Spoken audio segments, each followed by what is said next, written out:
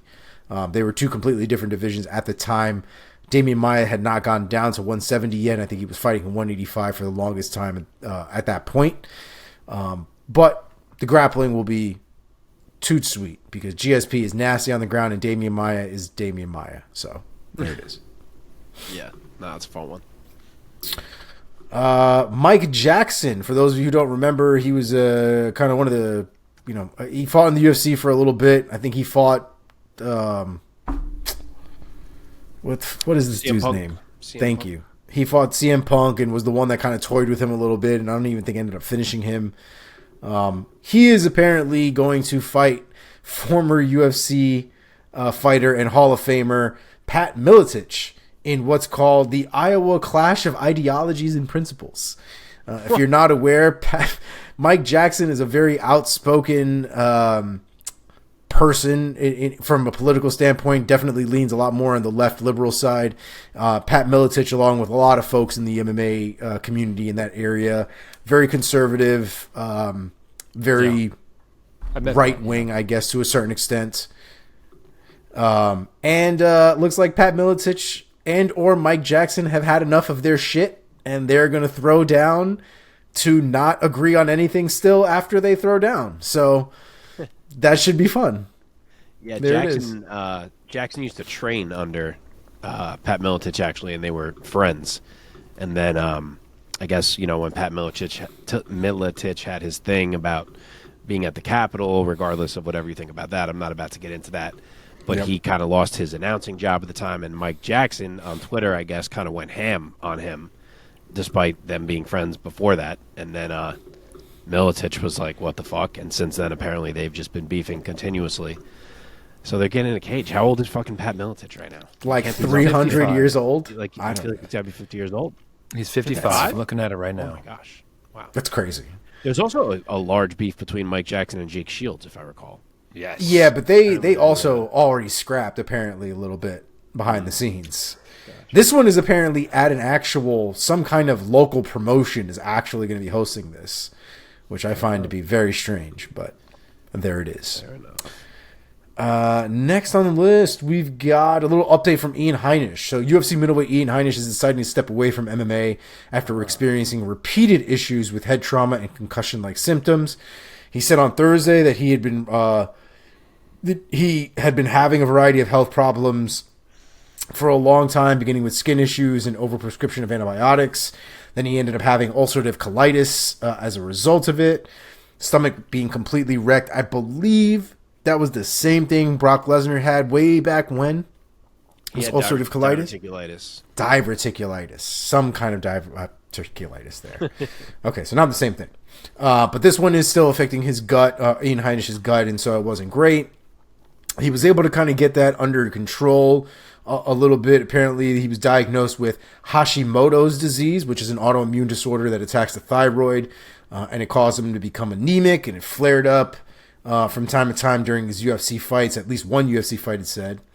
And apparently, after his last loss, he came back to training after a month. He took a head kick. He got dropped. And eventually it felt like he was walking on a boat. Very unstable, kind of very vertigo-ish, if you will. And I think the words he used were disconnected from his brain, which you fucking don't want to hear that from a fighter ever. So it looks like Ian Heinisch might be done for the time being. It's very possible for him to come back, but, I think everybody would be in agreement that dude needs to take care of his health over everything else. So we hope the best for Ian Heinisch, and hopefully he comes back soon. But if not, hopefully he's at least healthy in the end. Yes, for sure. All right, I think that's enough. I missed the whole last week, so we had a lot to catch up on. We've got a lot of fight announcements to get through, so let's run right through them. Miguel Baeza is out against the fight with Jake Matthews this weekend, and Jake Matthews will now be facing Darius Flowers this weekend at UFC 291. Another change to the card as well. Joanne Wood has also stepped out of the fight against Priscilla Cachoeira. Miranda Maverick will be filling in short notice. Ooh. And again, that is going down this weekend at UFC 291. Said Nurmagomedov is out against his fight with Kyler Phillips. Kyler Phillips will now be facing Hani Barcelos, as we alluded to earlier. That fight is going down at UFC Nashville on August 5th. Umar Nurmagomedov has also pulled out of his fight, citing a shoulder injury against Song Yadong was also out as well. So now Corey Sandhagen and Rob Font will be fighting in the octagon now during UFC Nashville. They are the main event now for the August 5th card. I should also mention it is a 140-pound catch weight, I'm assuming because of the short notice replacement team. Who was Song Yadong supposed to be fighting? I think he was supposed to be fighting Corey... I said with Umar Nurmagomedov and Song Yadong out. So maybe one of them were supposed to fill in at some point, but he also pulled out. No, Corey just beat Song Yadong. It was Umar and Corey, and then Font stepped in for Umar. I don't know then. That's what they had on the whatever article you're writing. They probably did. Bastards. All right, next on the list we have Junior Tafa versus Parker Porter. That fight has been added to UFC Singapore card on August 26th. Benoit Saint-Denis versus Thiago Moises has been added to UFC's Paris card on September 2nd. On that same card, we have Nasrat Haqparast. Oh, there you go. Versus Sam Patterson. That fight is also... I checked. Yeah. That's been happening to me, apparently, all day because I had checked the fights that I had listed, and people are dropping the fucking ball. So... Super. Tyson Pedro back in our lives against Anton Turkalj. That has been added to UFC's 293 card on September 9th. Austin Lane versus Justin Tafa 2 has been added, rebooked, if you will, as a result of the eye poke that went to hell. That fight again is happening on UFC 293 September 9th. Another addition to that card, Jamie Malarkey versus John Makdessi. That fight again happening UFC 293. Cynthia Calvillo, recently released from the UFC, recently re-added to the UFC. She will be fighting Elise Reed, and that will be going down UFC's September 16th card at strawweight. So she is dropping weight to 115 pounds. I will believe that shit when I see it. I really hope she figured that out because her biggest problem at this point is really her weight management, among other things. But the weight management is a real issue. So I really hope she figures it out. Yeah, well, she made it in her last fight, didn't she? The one before she got cut. Wasn't that back down at 115 finally? I don't think it was. Why am I blanking who she fought? I don't remember. I thought it was 125 still. She fought... oh, my God. What? She fought Lupi. Yeah, it was at 115. Yeah. It was 115? Yep. All right. With Jake Collier will now be fighting Mohammed Usman. That fight is going down at UFC Vegas 79 on September 23rd. Mohammed Usman, I believe, was a replacement. I think the autocorrect screwed me on this, so I don't really know who this is supposed to be. But it doesn't matter. Mohammed Usman's in there. Charles Jourdain versus Ricardo Ramos. That fight has been added to UFC Vegas 79 on September 23rd. Emily Ducote versus Ashley Yoder. That fight has been added to the Vegas card on October 14th. And updates to UFC in Yas Island, I would assume. Islam Makhachev versus Charles Oliveira 2. That fight is official now and will be headlining UFC 294 on October 21st.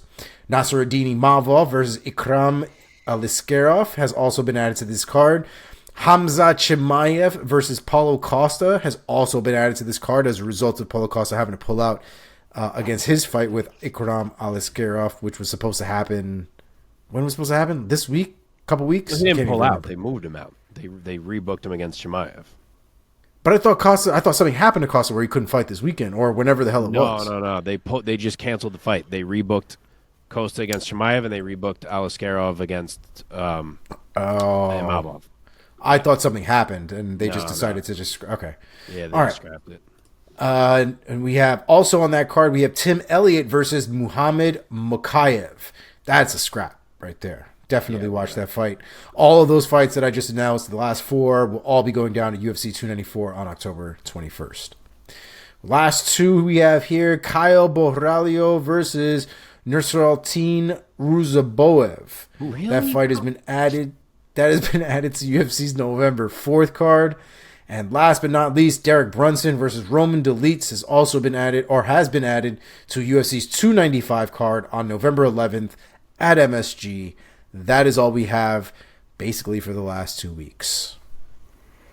Okay. That being said, let's not let Borralho move up. Like, he should not be fighting Ruzaboev. No offense to Ruzaboev, who might be good, but he's had 1 fight so far. Okay, let's keep this show rolling, and we have quite a few fights to talk about in preview mode here. Bellator versus RIZIN 2, as well as a RIZIN standalone event, Super RIZIN 2, and UFC 291 this Saturday night. Let's start with Bellator MMA versus RIZIN 2. Before we talk about a few fights from this card, anything you guys want to highlight and briefly discuss from Super RIZIN 2 fights of note? Yeah, so there's some pretty notable fighters on this card. It's weird the way they've set this up. The 5 bigger fights are going to go on first, I guess, in the Bellator versus RIZIN build one, even though I don't know why it's called Bellator versus RIZIN, because there was 1 fight now that AJ McKee fell out and Roberto de Souza stepped in. Now there's 2 fights that are Bellator versus RIZIN, but a little bit oddly named. And then when those end, it shifts to this Super RIZIN 2 card, which has actually Bellator versus RIZIN fights on it. So the whole thing, just the naming is quite odd. But some of the ones we're not going to preview that are on that Super RIZIN 2 card that I'll mention quickly. Tafik Musayev is on the card. He's fighting Akira Okada. He's a pretty big favorite there. He's like minus 550, but he's always a fun watch. Then Patricio Pitbull is popped up on this card as of today. This just broke. I guess he was there with his brother, and maybe he was looking to get a fight, and they found a fight. So he's on the card. He's going to be fighting Chihiro Suzuki. And then the most notable, I guess, is what was supposed to be a fight that I was super pumped for, which was Kai Asakura against Juan Archuleta to crown the vacant RIZIN bantamweight champion. Asakura got hurt, unfortunately, so it's going to be Hiromasa Oigikubo stepping in, who we recently saw on the prior Bellator RIZIN card fighting Kyoji. Solid fighter, as we know. We've talked about him on this show, but I don't see him beating a guy like Juan Archuleta. And Archuleta's like a minus 450 favorite now against Oigikubo. So my guess is we see him crowned as the new RIZIN bantamweight champion, but we will find out this weekend. You didn't say Archuleta's fight got canceled, right? Asakura fell out of the fight, and now Oigikubo is fighting Archuleta instead. Oh, I got you. Yeah. I got you. Yeah, which when it was Archuleta and Asakura, I think that was a very coin-tossy, exciting fight. Now I think it's a lot more in Archuleta's favor. But never know. We'll see. All right, let us start things off for this Bellator / RIZIN event with our first fight that we're going to be previewing here. I believe we're going to go with Andrey Koreshkov versus Lorenz Larkin. You guys good with that? Yes, sir. Okay, so Koreshkov, the Spartan, the 32-year-old out of Russia, 26-4 as a professional, 18 wins by finish, 14 of them knockouts, riding a 4-fight win streak coming into this fight, standing across from the old UFC veteran, Lorenz the Monsoon Larkin, 36 years old, out of Riverside, California, 25-7 with 2 no contests, 13 wins by way of knockout. He has not tasted defeat since Paul Daly back in September of 2017. He won, I believe, 6 in a row after that, snapped by a no contest against Magomed Berkimov, and then in a rematch he defeated Berkimov. So has defeated every opponent since that Paul Daly loss once again back in 2017. Mark, start us off. Give us your take and your pick.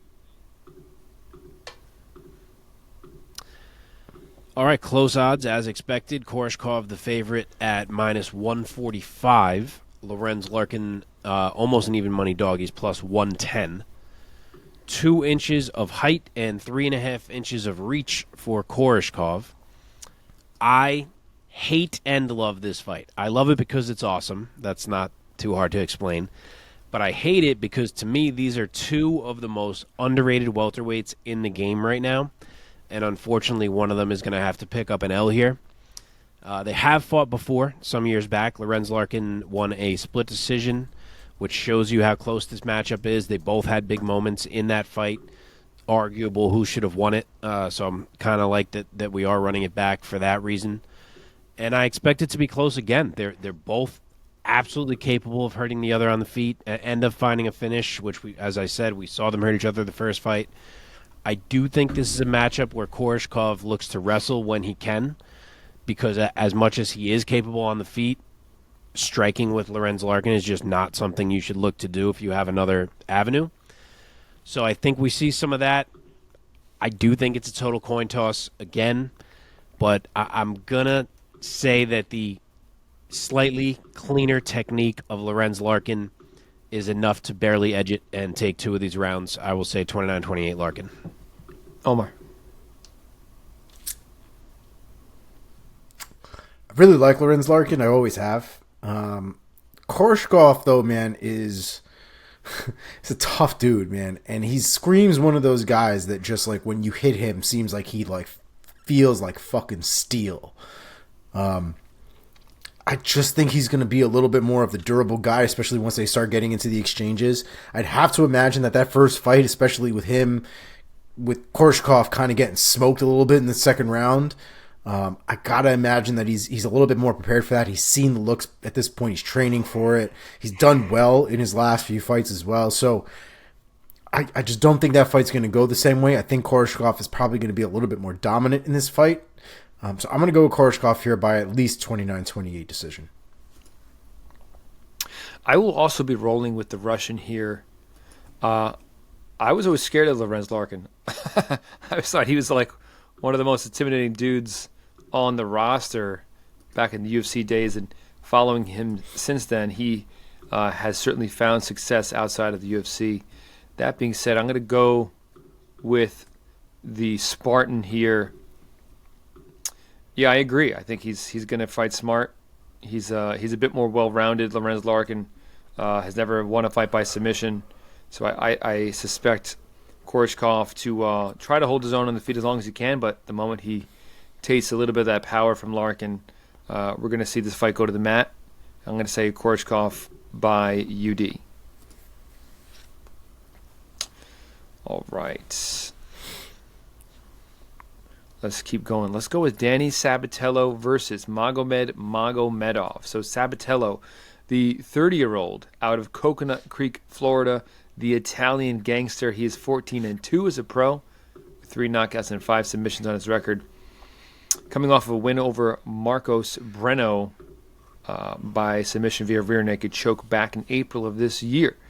Taking on another Russian, Magomed Tiger Magomedov, 31 years old, out of Moscow, 19-3 as a pro, 9 submissions on his record, looking to get back in the win column after losing to Patchy Mix back in December. Omar, start us off this time. Give us your take and your pick for Sabatello versus Magomedov. It's a really interesting fight because you'd want to imagine that Magomedov would have the wrestling acumen and the credentials to kind of make this not a fight that Danny Sabatello can find a real path to victory in. You know, Danny Sabatello is the type of fighter that needs to be able to use all of his tools in order for him to be really effective.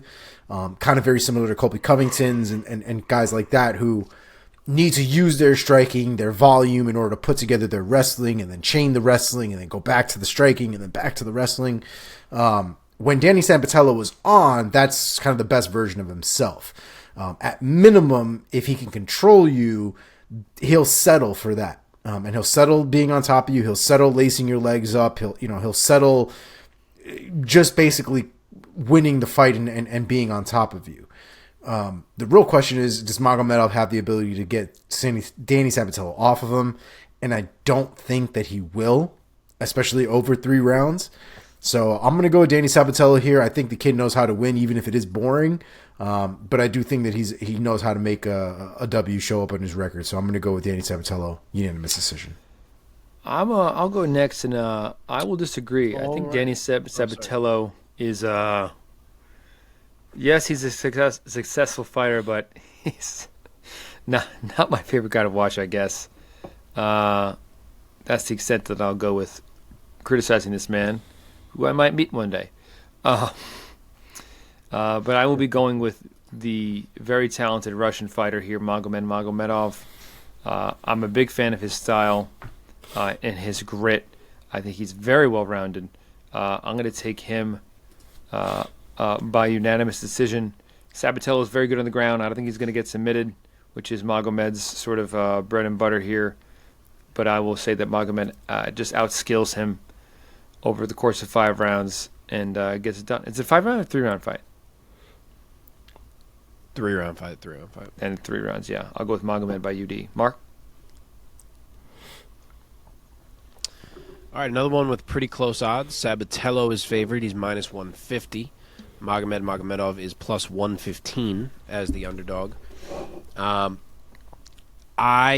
really love this fight. I think it's a great fight. I think if either man manages to win it impressively, it will say a lot about how good that fighter is. 3 inches of height and half an inch of reach on the Sabatello side. My take is pretty similar to Omar's, honestly. As good as Magomedov is, and he's very good, he's well-rounded, he can strike, he can wrestle, he can grapple. I don't know if all those skills still give him enough to overcome the suffocation that Danny Sabatello brings. It is only 3 rounds, so Danny can 100% push the pace as high as he can manage to push it here. He is the bigger man. He seems to still be trending upward performance-wise, whereas Magomedov maybe is coming the other way slightly as of late. Danny showed off a more aggressive side and a more active style, I thought, in his last fight against Breno, which he said he was going to make it a point to do. So that was encouraging to see. And I think it may be enough to shut down the things that Magomedov is trying to do for the most part. Plus, I think Danny's the one who's quicker and more reactionary in the scrambles when it comes to reestablishing control and position as it's lost. So I'm actually going to say it's a clear decision for Danny Sabatello, which it's funny because I would be 0% shocked if Magomedov won. But my pick is going to be a clear decision for Sabatello. Could be 29-28, still clear. Could be 30-27, but I could see Magomedov having success early, but I think eventually it shifts Danny's way. Okay, let's move over to the women's side of things in the women's 125-pound division. Kana Watanabe taking on Veta Arteaga. Watanabe, the 34-year-old out of Tokyo, Japan, 11-2 as a pro, add 1 draw to that. 7 finishes on her record.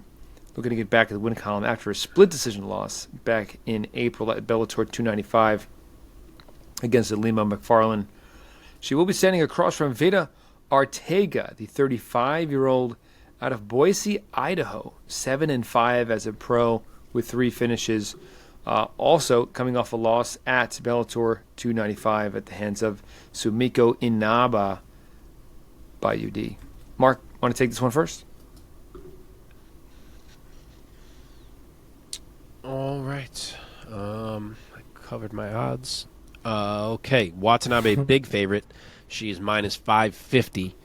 Veta Arteaga is plus 350 as the dog. This has got to be cool for Kana Watanabe, being a Japanese fighter, getting this kind of showcase in this arena on this card. Big night for her. She is 2 inches of taller and has 2 inches of reach in this fight. And to be honest, she came up very empty in a fairly big spot against Ilima-Lei Macfarlane last time out in a fight that most people thought she would win. So she's got to bounce back here. Arteaga, despite being up and down in Bellator, has shown she can beat quality opponents. She beat Emily Ducote. She beat Denise Kielholtz and some others. But I think this is going to be that bounce-back fight for Kana Watanabe. The odds makers seem to agree. I think she controls the majority of the fight en route to a decision. Probably it'd be nice to see her come out a bit more aggressive and find a finish here. But I'll stick with UD for her. Yeah, I think that the odds could have been even a bit wider. I think that Watanabe is being set up here to bounce back impressively. I think she's gonna. I think that she's gonna finish Arteaga. I'll say TKO, round 2. Omar. Yeah, this is man. I really want to pick Arteaga here because I don't have a ton of confidence in Watanabe.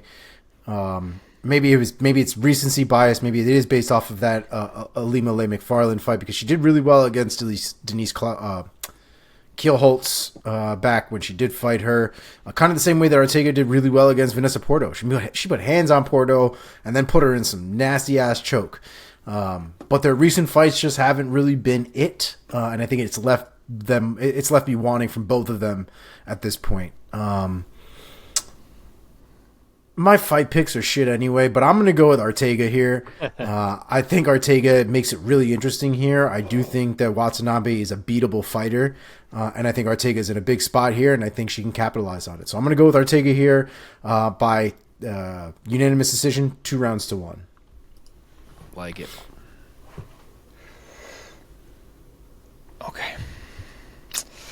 Okay, next up in the, I believe this fight is going down at flyweight. Kyoji Horiguchi taking on Makoto Takahashi. So Horiguchi needing no real introduction to fight fans out there.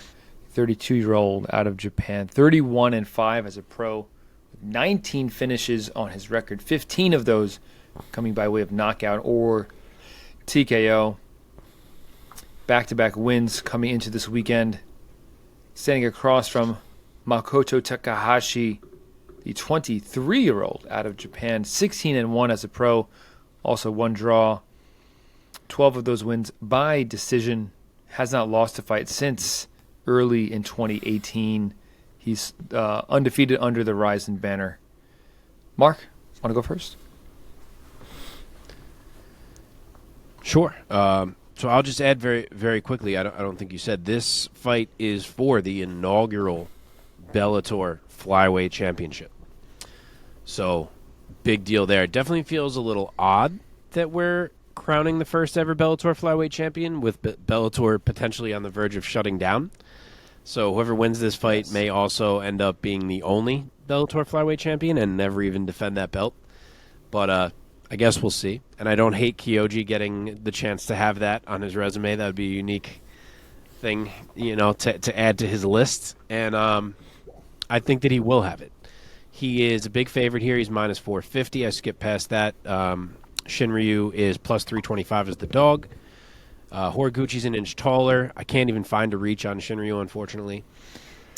He has a great record, of course. He's a younger fighter. I don't think he's been in there across from anyone on the level of a Kyoji Horiguchi, and I think this is going to be a Horiguchi coronation.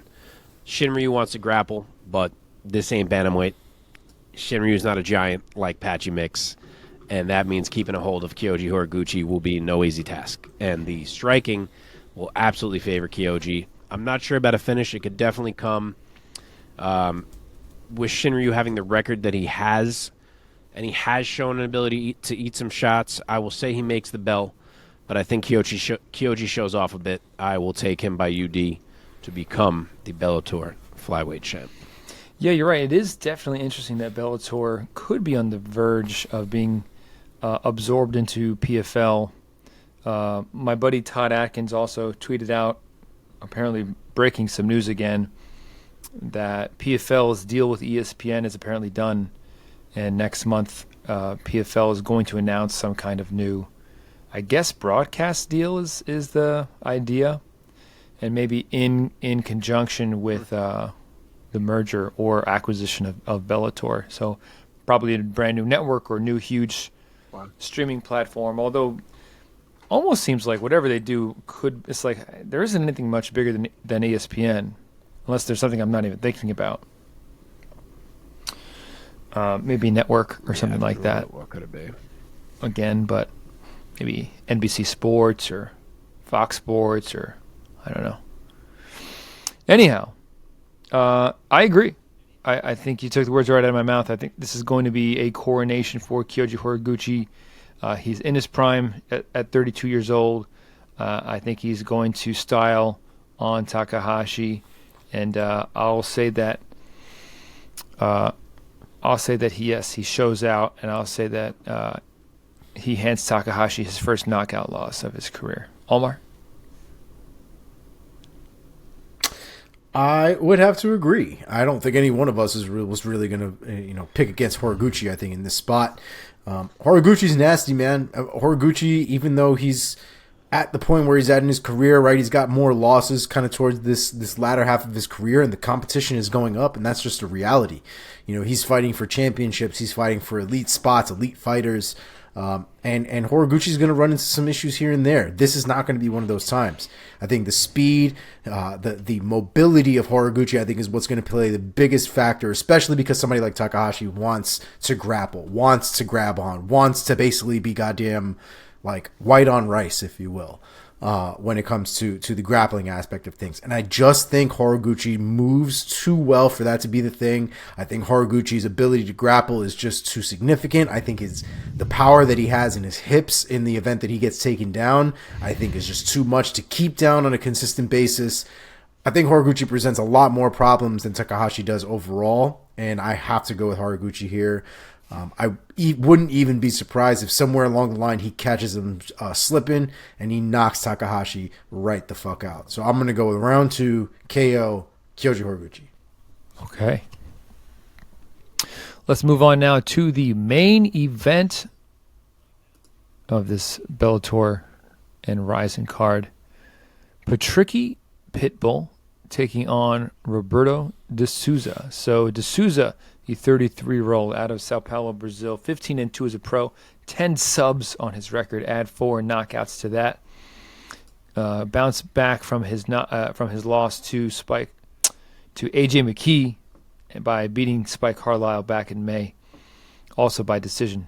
He will be standing across from Patricky Pitbull, the 37-year-old out of Natal, Brazil. 24-11 as a pro with 16 knockouts on his record. And he's looking to get back in the win column after losing at the hands of Usman Nurmagomedov back in November. Omar, start us off this time. Give us your take and your pick. So I got to say, I like both of these guys. I think I learned a little bit more about de Souza during the New Year's Eve card a little bit way back when now. I really enjoyed his style. He's not afraid to strike at all. I think for the pedigree that he has when it comes to jiu-jitsu, you would imagine that he's going to consistently try to take things down to the ground. He will kick you in the fucking neck if you give him an opportunity. The dude is definitely down to strike, and I think it makes things a little bit interesting for somebody like Patricky Pitbull, because Patricky obviously wants to strike too. He wants to throw hands. He's very small and compact, carries a lot of power in his hips and in his hands. I think it makes for a very interesting fight. I want to say that, the reaches or the height difference, I think, is pretty significant.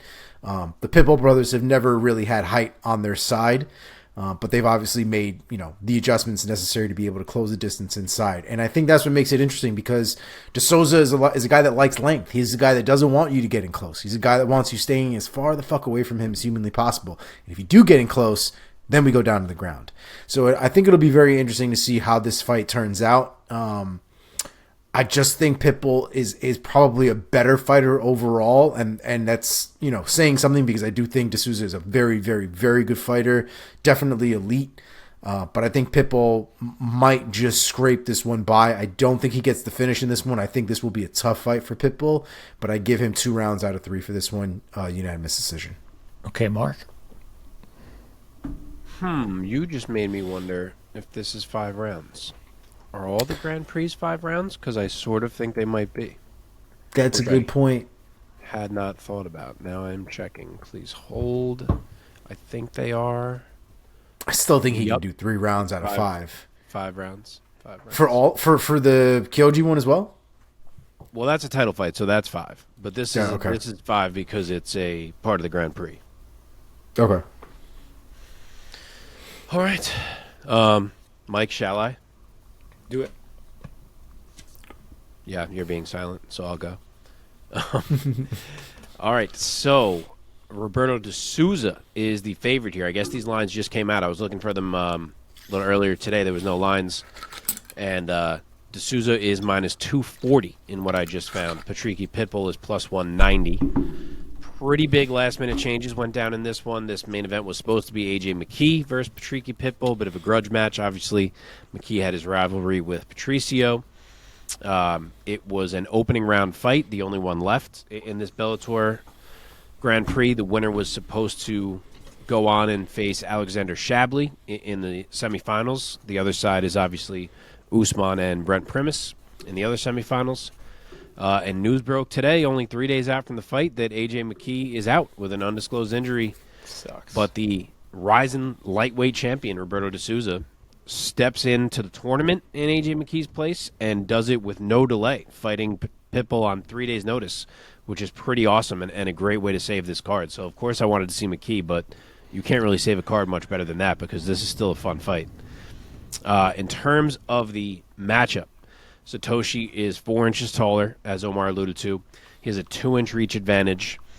And in normal circumstances, I would absolutely pick him to use that size, length, and the skill that he has to avoid any bombs from Patricky Pitbull, drag this thing down to the ground, and submit him.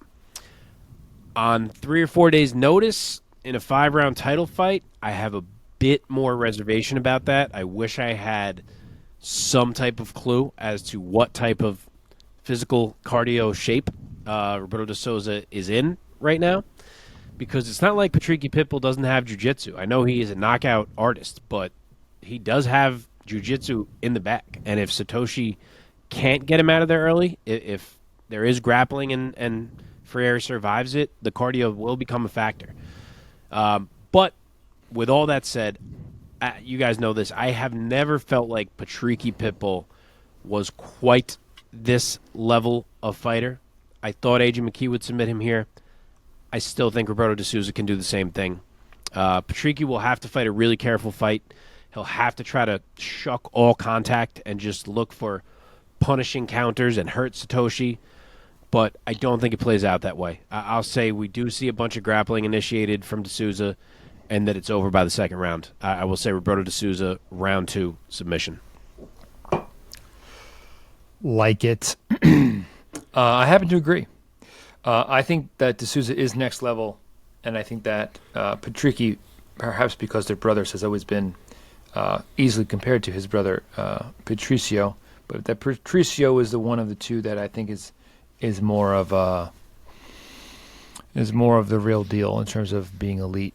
And I agree. I'll say, just to be a little different, I think De Souza gets it done. I'll say round 3, club and sub, handing Pitbull a TKO loss. All right, boys. Well, that does it for our Bellator and RIZIN analysis. And now let's move on to this fucking incredible pay-per-view card. UFC 291. Poirier versus Gaethje 2. Just about every fucking fight on this card is great. Great fights. Here we go. Let's jump right into 12 fights instead of like 14, so helps us a little bit. It does. Yeah. Quick night. Oh, God, if I ever announced a night of just 12 fights, that is so nice. Quick night for Bruce. I'm doing these Muay Thai shows that have like 24 fights sometimes. It's like, oh my, they're trying to kill me. Yeah, dude. Bro. No, I love it. Nothing I'd rather do. It's the worst. But it's also the best. Yes, the amount of fights though for me, and it may be because a lot of the local shows, you don't always get top tier quality. Like when you're doing Warriors Cup, you're getting dudes that are, seasoned and are in there and know what they're doing and stuff like that. And sometimes in the local areas when you've got 27 fights on a card, bro, I'm dying by like hour 2, 3 in there. Like I'm ready to go. It's rough. Yeah. Speaking of, I mean, I just had a Warriors Cup event this last weekend, and fucking great night. Warriors Cup 54. Fierce was the nickname of the event because it was their most deep card featuring women's bouts ever. And let me tell you, man, these bouts were great. My fight of the night was Amy Duke defeated Regan Gowing for a WBC pro belt. I actually thought that Gowing won watching it there live, but it was a very, very close 5-round fight, and I could watch those two girls fight 10 times in a row, man. I would love for both of you guys to be able to make it to a Warriors Cup card one day. I mean, obviously, Omar, you're in Florida, but like if you ever are in New York during that same time, I know Mark has been to one, but Omar, if you're ever in New York during a Warriors Cup event, you have to come, especially now that you train. Now that I am gainfully employed and can potentially afford like actual things that I want to do again soon. The next time that Chase goes to Warriors Cup, it might be in New York, I would imagine at some point. So if he does go up there again to fight, I'm not going to corner him, Mike. I'm definitely not going to corner him, but I will go up there with my Tampa Muay Thai gear, and I will be representing for sure. Dude, you gotta fucking fight on Warriors Cup now. You have to coordinate it. One of the times that Chase is fighting. I don't think I want to put that much. Nah, dude. Getting into Warriors Cup is not something that you just do. I'd have to fight a bunch of dudes on the amateur circuit before I end up at Warriors Cup. No, dude. A little bit, yeah, bro. You don't just every event. There's plenty of fights. Just hop in a Warriors Cup. Every event, there's plenty of guys that are making their amateur debut, or 1-0, or 0-1, or 1-1, or. Telling you, dude, you gotta get in there. I don't know. It would be the most full circle. It's thing very. For I this will tell you podcast this for me to announce you. Can you imagine? I know. And Mark in the stands just cheering. Just like an idiot. We should definitely get back on track, but I will say one last thing. It's gotten super hard for me to go to these local events, watch these fights, and not like want to get in there. I like itch every time now. The last 2 events I've been to, I watch some of these fights and I'm like, dude, I could beat his ass. Like I know it. Like I just know, and that must be how it feels to a lot of guys. Like you just want to get in there. You just want to do it yourself. I don't know, man. It's been a good process so far. There's still a couple levels that I need to get. I think I need to get through and stuff like that. But I'm just training. I haven't really been worrying about it too much. I've just been enjoying the 4 hours a day of training that I do. Yeah, man. Yeah. All right. Shall we begin? All right, Mike, intro this pay-per-view again so we can use it from here as the clip. Okay. Don't just go right into the first fight. All right, gentlemen. Now let us look ahead to this weekend's massive pay-per-view card, UFC 291, Poirier versus Gaethje 2. Absolutely stacked is this card, man. Top to bottom, just about every fight is a great fight on paper as well as for the purists. So here we go. Starting things off in the women's flyweight division, Miranda Maverick versus Priscilla Cachoeira. Maverick, the 26-year-old out of Springfield, Missouri, 11-5 as a pro, 6 submissions on her record, looking to get back in the win column after losing to Jasmine Judavickas back in June. Standing across from Priscilla, Zombie Girl Cachoeira, the 34-year-old out of Rio de Janeiro, Brazil. She's 12-4 as a pro, with 7 knockouts on her record, coming into this weekend with back-to-back victories, most recently defeating Ariana Lipski by TKO back in August of last year. Mark, start us off. Give us your take and your pick, Maverick versus Cachoeira. Maverick is a minus 280 favorite here. Cachoeira is plus 220 as the dog. Wow. Bit surprised by the betting line. I know Maverick was held in a very high regard at one point, but Cachoeira has looked pretty good lately. She is 4 inches taller than Maverick. It's actually a half-inch reach for Maverick, which is wild. But Cachoeira definitely the taller girl. She started her career 0-3, but she's figured some things out. She's won 4 of her last 5. It hasn't been against anyone, hugely notable, but she has looked good. She's been finishing girls. And Maverick, we've seen she can be hit, and Cachoeira can land with some real power. But I'm going to do it one last time. I will make a last stand for Miranda Maverick. If she does not win here, I am fully off. But I want to believe the early signs that she showed were so encouraging. We've seen Cachoeira get out-grappled before, so I will believe once more that Miranda Maverick can do that. Stay safe enough on the feet, get the fight to the mat, do her thing once it's down there. I'll say it's a UD.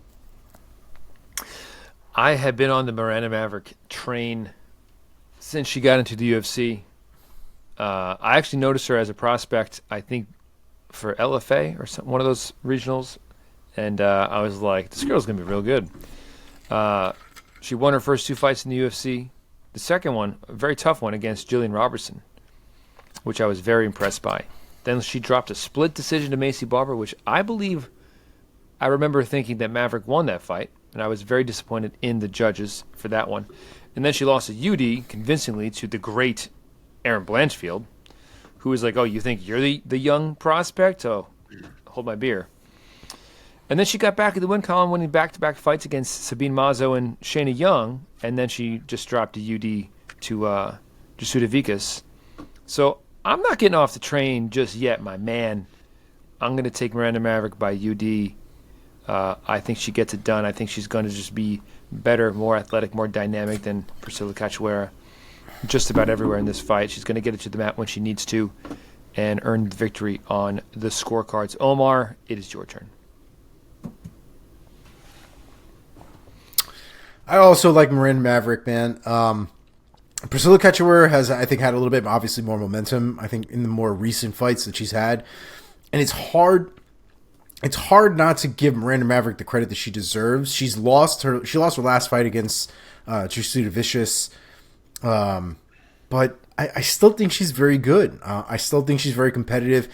I think the problem is in some of her fights, when she does lose, she loses. Like, she doesn't look great when she loses. And if we remember her last fight, apparently there was some issue with her eye and kind of going blind in the middle of that fight. So there were some other factors to keep in mind. We definitely want to remind everybody, though, that up until that point, she was still losing the fight, even before she started experiencing these vision issues during the fight.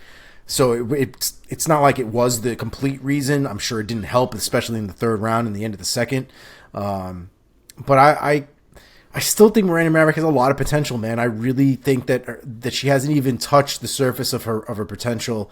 And I'm hoping at some point she can really put it all together and really put on a performance that I can be like, I fucking told everybody.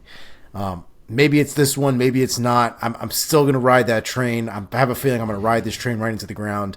But I'm going to go with Miranda Maverick here by unanimous decision. Okay, let us move on to the welterweight. Is this going to be welterweight or lightweight? This is a welterweight, right? Between Semmelsberger and... welterweight, yeah. It is welterweight. Okay, because we have Matthew Semmelsberger taking on Uroš Medic. I hope I'm saying that name right. Semmelsberger, Matthew Semi the Jedi Semmelsberger, the 30-year-old out of Frederick, Maryland, 11-5 as a pro with 7 finishes, 6 of them knockouts. Looking to get back in the win column after losing to Jeremiah Wells back in April. He will be standing across from Uroš Medic, the doctor, the 30-year-old fighting out of Anchorage, Alaska, who is 8-1 as a pro. All 8 of his wins coming by way of finish, 6 of them knockouts. Coming off of a win against Omar Morales back in May. He has fought at welterweight before. I believe his first fight of his career was at middleweight, but he has been fighting at lightweight, and this, I believe, is a return to welterweight for Medic. Omar, start us off. Give us your take and your pick for Semmelsberger versus Medic. So, I feel like we've run into these issues with Semmelsberger where like we don't necessarily believe in him and then he wins the fight. And then when we try to believe in him, he doesn't win the fight. I just think Uroš Medic is not one of those guys that I'm willing to play that game with. Uroš Medic is a bad dude. He doesn't have the longest record in the world, but the work that he's already put in his MMA career has been a lot of finishes and a lot of early finishes. Really hard for me to deny a guy like that his potential to beat somebody who's kind of hot and cold like Matthew Semmelsberger. Semmelsberger is a tough guy. You know what I mean? He's definitely not somebody to shy away from a fight, but I just think the technique from Uroš Medic, I think, is going to play a big factor in being one of the reasons why he comes away victorious here. And I think it's going to be pretty dominant if we're being completely honest. So I'm going to go with Uroš Medic here, 30-27, unanimous decision. I completely agree. I don't think he gets a finish here. I think you said it perfectly. I can't be on the Semmelsberger bandwagon. He's been a little too up and down for me to be super confident in him, especially going in against a guy who's 8-1 as a prospect and who looks to be very talented in Uroš. So I will be rolling with Medic here, or Medic, whatever his name is, and I'll say also UD for Uroš. Mark.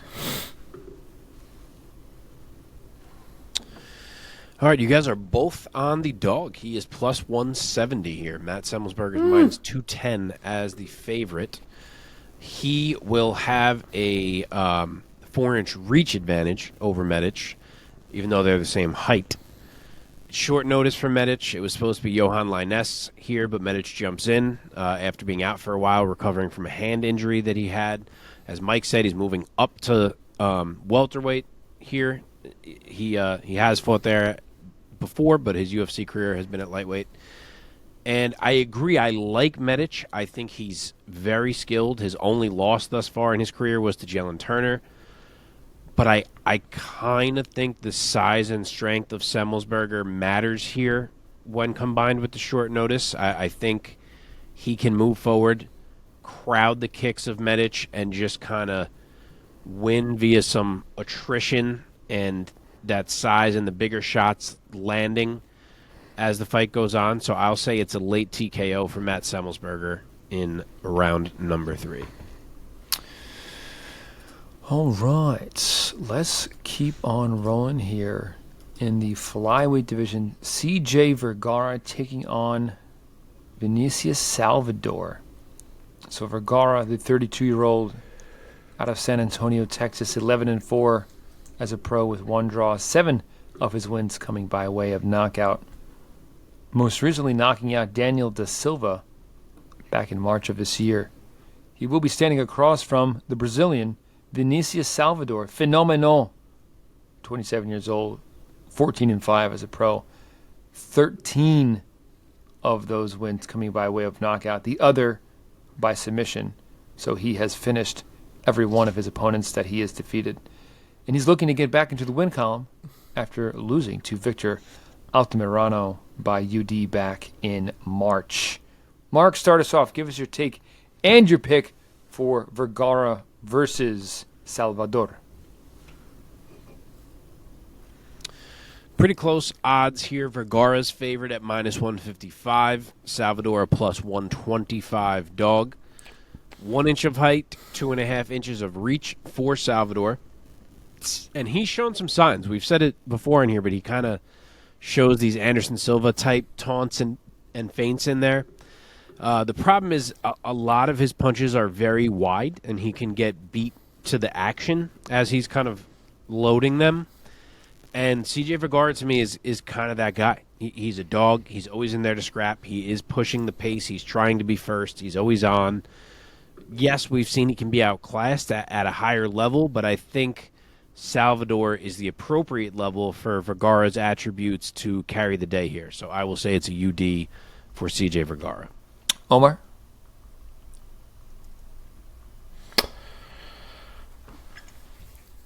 I wish I had that same kind of confidence in CJ Vergara. He's another one of those fighters that to me is very hot and cold, very inconsistent, very difficult for me to rely on when it comes to that kind of stuff. And I do like the game that Salvador brings. He's very aggressive, pushes the pace very forward. I get the winging hooks thing. I don't think CJ Vergara is that guy. I do think he's a dog. I do think the kid doesn't quit, but he also gets hit, and he gets hit a lot. And Salvador is the kind of guy that if you give him a target to use, if you're going to be a heavy bag, he's going to style on you. And I think he might have the ability to do that in this fight. So I'm going to go with Salvador here by TKO round 2. Yeah, it's an interesting fight. Kind of tough for me to pick. I think I'm going to go with the Brazilian here. I think there's going to be some fireworks in this fight, and I think that that Fenomeno gets it done. I'm going to say club and sub, round 2. There you have it. Let me pull this up. Moving right along, boys. Making good time, given the massiveness of this episode. Good time. Trying to keep them fairly short early on here. Yeah, some of us have kids. We all have kids, guys. Cats count. Jake Matthews taking on Darius Flowers. Yeah. Jake, the Celtic Kid Matthews, the 28-year-old out of Victoria, Australia. He's 18-6 as a pro, with 5 knockouts and 7 submissions on his record. Looking to get back in the win column after losing a fight to Matthew Semmelsberger back in December. But before that, he fought Andrey Fialho and looked like a goddamn world beater. That's still seared into my memory. He will be standing across from Darius Beast Mode Flowers, the 28-year-old out of Mason City, Iowa, 12-5 with 1 draw, 8 knockouts.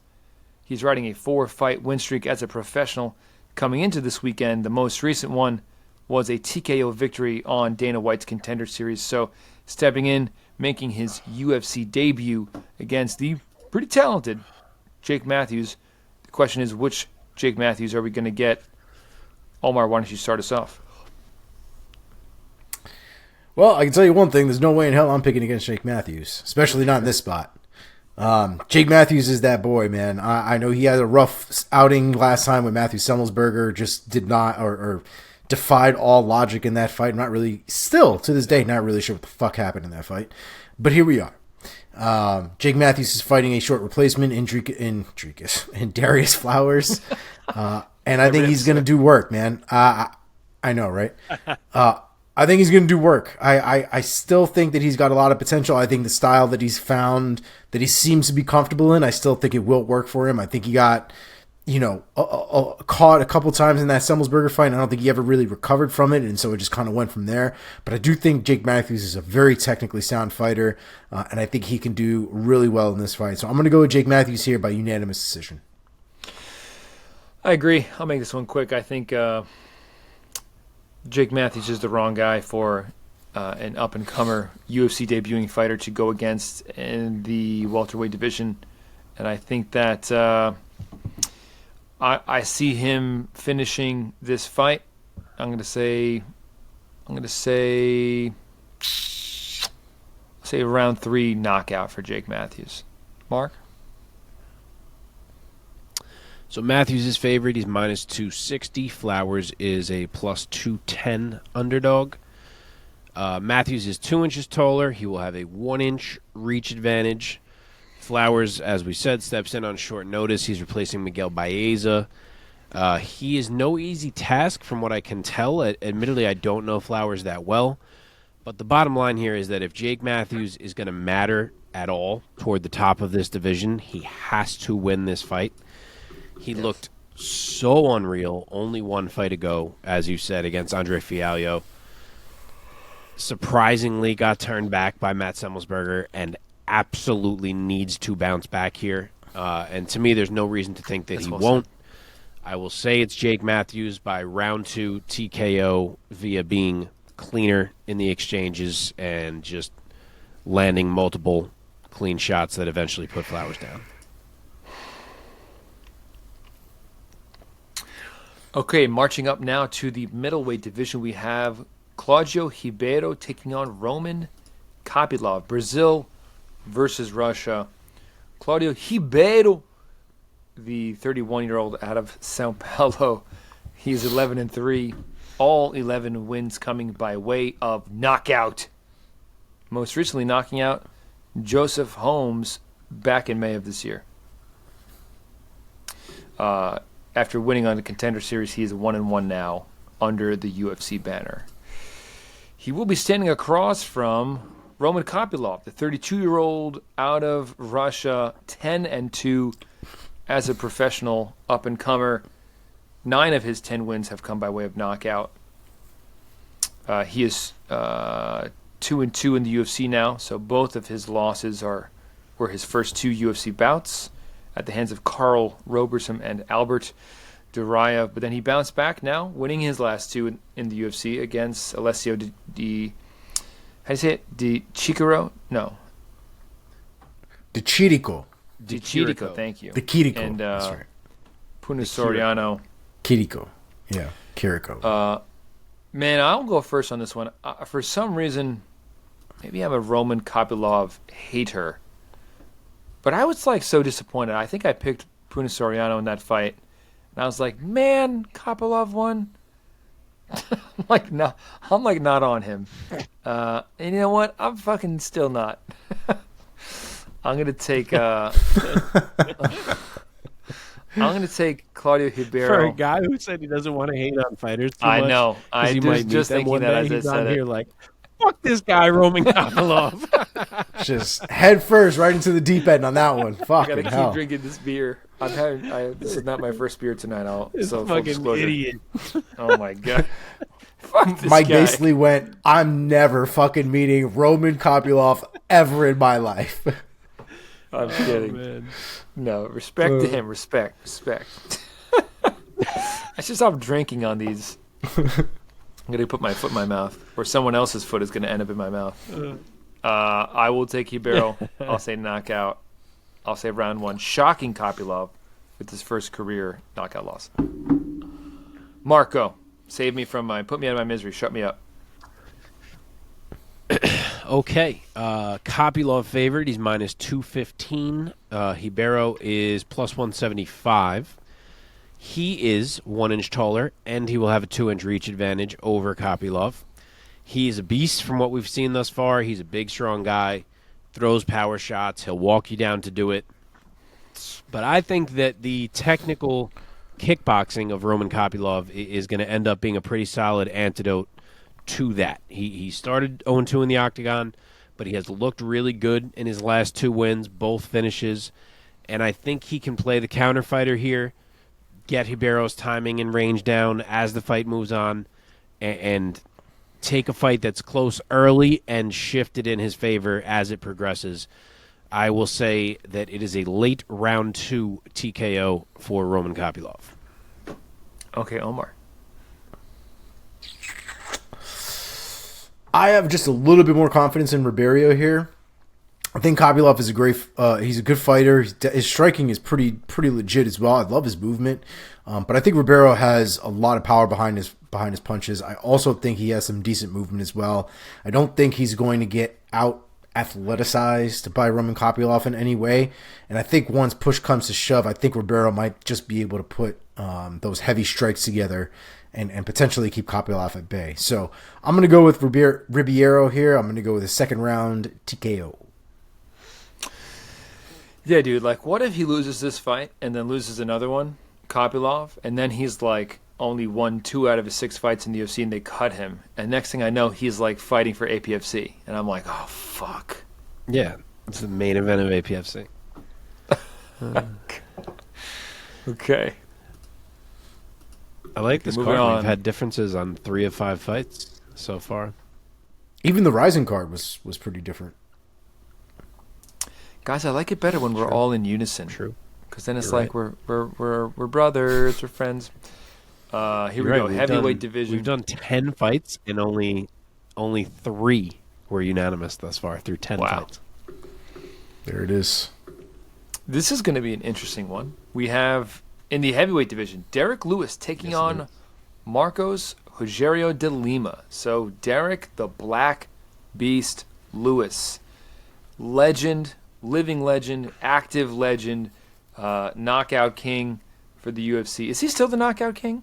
Or did somebody take that from him? I forget. That's a good question. Did someone tie him? I don't think so. I think he still is. I feel like someone like Yeah, Jim I think he Miller still or somebody like Matt Brown like tied him or something recently. Could be wrong. Yeah, that could be right. Anyhow, going on. He is the heavyweight knockout king for sure. The 38-year-old out of Houston, Texas. He's 26-11 with 1 no contest. 21 of his 26 wins have come by way of knockout, of course. He is very much looking to get back in the win column with perhaps another knockout victory after coming into this weekend with a 3-fight losing streak here at the hands of Tai Tuivasa, Sergey Pavlovich, and Sergey Spivak. So very talented fighters who have bested him recently in the heavyweight division. So looking to get back in the winner's circle here against Marcos Rogerio de Lima, Peizão Bigfoot, also 38 years old, out of Sao Paulo, Brazil. 21-8 with 1 draw. 14 of his 21 wins have come by way of knockout. And he's looking to keep the good times rolling because he has back-to-back wins coming into this weekend over Andrey Arlovsky and Waldo Cortez Acosta back in April most recently. Omar, start this one off. Surely this is not going to go to the scorecards. Surely the judges are going to take a nice long bathroom break during this fight because they won't be needed. What is your take, and who do you think is going to be having their hand raised after this? Just very quickly, you were right. Matt Brown tied the record. Nice. I think De Lima's going to have to fight this fight smart. I think if he goes in there and he tries to trade with Derek Lewis, I think he dies. But De Lima does have a decent ground game. You know, he has decent jiu-jitsu. He has the ability to finish on the ground. We've seen Derek Lewis have his opportunities on the ground and definitely needing to build up that part of his skill set. I think at best, he's decent enough at preventing takedowns, but not for like an entire fight. Eventually, Derek Lewis will get taken down. And if you have the acumen to do, and you have, you know, what I would imagine De Lima has the ability to do, that might be a wrap for Derek Lewis once it hits the mat. So I can't see Derek Lewis keeping De Lima off of him for 3 rounds, as much as I really love Derek Lewis and want to see him win. And obviously Derek Lewis can lay this dude out with 1 punch without even thinking twice about it. I just think De Lima is going to find that success on the ground, and I think he's going to turn it into a submission. Marcos De Lima, round 1, submission. So, of course, I want to be taking Derek Lewis in this spot. I want to be taking Derek Lewis in all spots. That being said, Derek Lewis does not like getting hit, and I think that if Bigfoot stings him at all, it's not going to go well for him. What gives me pause is that both these guys are a bit long in the tooth. If it was Derek Lewis against like an up and comer like a Spivak or Pavlovich, I would be more worried. But that being said, even though De Lima is also 38 years old in his own right and the smaller man in there, I just feel like Derek Lewis is on a bit of a skid, and I'm gonna go with De Lima. I'll say club and sub. He stings him, gets his back, and something like a rear naked choke. I'll say middle of round 2 for De Lima. Mark? What a world it is where Derek Lewis is a plus 185 underdog to Marcos Rogerio de Lima, who is a minus 225 favorite. Wow. Lewis is 2 inches taller. He will have a 4-inch reach advantage, which is pretty significant.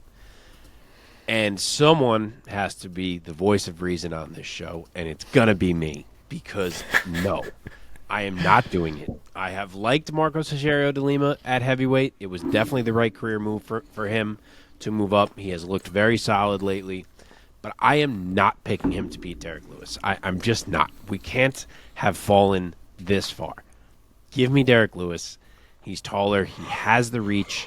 He is stupid strong and should be stronger than De Lima.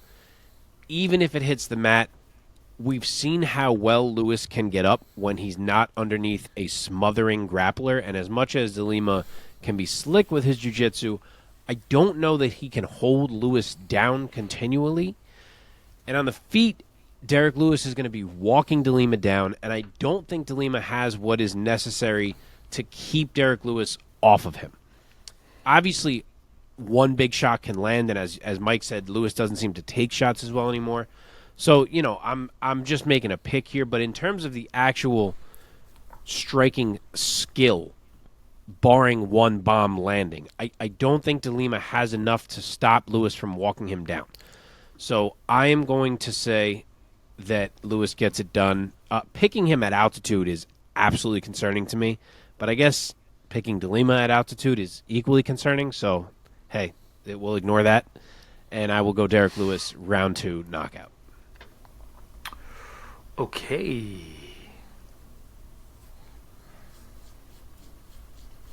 Okay, moving right along here. We have Gabriel Bonfim taking on Trevin Giles. So Bonfim, Maratinha. I don't know what that means. Anybody who's watching who speaks Portuguese and knows what Maratinha means, or Marretinha, or Maratinha, let us know down in the comments. He is 25 years old, fighting out of Brazil, 14-0 as a professional, and all 14 of those wins have been finishes. 11 of them submissions. After defeating Trey Waters on Contender Series back in September, he finished his first opponent under the UFC banner, Munir Lazez, back in January of this year. He will be starting across from Trevin Giles, the problem, the 30-year-old out of Houston, Texas, 16-4 as a pro, with 11 finishes, 6 of them knockouts, has back-to-back wins under the UFC banner now against Louis Kosk and Preston Parsons. Mark, go first. Really quick. Maratinha means sledgehammer. I figured it was like Maheta, yeah. Yeah, I was going to say, isn't that what Maheta means? I think Maheta is just hammer. Oh, it's right. Sorry. Yes. Well, I would think though that right. Mahetinha means like little hammer, but I was just going to ask that. Doesn't mean little hammer. It says a heavy, long-handled hammer like a sledgehammer. Okay. Huh. All right. He is a pretty big favorite here. He's minus 335. Trevin Giles is plus 255. Bonfim is 1 inch taller, but Giles has a 2-inch reach advantage. He's a pretty long dude. And Trevin Giles is a very quality fighter. He's beaten James Krause. He's beaten Ryan Spann. He's beaten Roman Dolidze. Like, the dude has good wins, and he's going to be a really good test for a guy with a lot of hype, obviously, in Gabriel Bonfim. And for what it's worth, we just saw Benoit Saint-Denis crush the hype of Gabriel's brother, Ismael Bonfim. So it could happen again here. Giles has some clean boxing. He can be tough to implement your game against at times. But I can't resist the fact that Bonfim should be the more dynamic fighter in there.